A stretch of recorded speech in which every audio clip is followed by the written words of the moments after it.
নমস্কার বন্ধুরা, আজকে আমি রান্না করব লাউ। তো ভিডিওটি প্রথম থেকে শেষ অবধি অবশ্যই দেখবেন।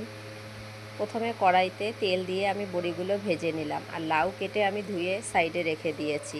তো সেই তেলের মধ্যে গোটা জিরে, শুকনো লঙ্কা ফোড়ন দিয়ে আমি একটা মশলা করে রেখেছিলাম। মশলা বলতে জিরে গুঁড়ো, লঙ্কা গুঁড়ো আর হলুদ গুঁড়ো দিয়ে জলের মধ্যে একটু পেস্ট করে রেখে দিয়েছিলাম। তো সেই মশলাটাই একটু ভালো করে একটু কষিয়ে নিয়ে আমি এই কেটে ধুয়ে রাখা লাউগুলো দিয়ে দিচ্ছি। তো লাউগুলো একটু নেড়ে চেড়ে নিয়েছি, তার মধ্যে একটু সামান্য চিনি দিয়ে দিলাম ও গোটা কাঁচা লঙ্কা ফেলে দিলাম। এবারে ভালো করে নাড়িয়ে ছাড়িয়ে নেব। আমি এক ফোঁটাও জল ব্যবহার করিনি, কারণ এমনিতেই এক কড়াই জল হয়ে যায়, লাউ থেকে অনেক জল বেরোয়। তো ভালো করে নেড়ে চেড়ে কিছুক্ষণ নিয়ে কেটে রাখা ধনেপাতা কুচিগুলো দিয়ে আমি নামিয়ে নিচ্ছি।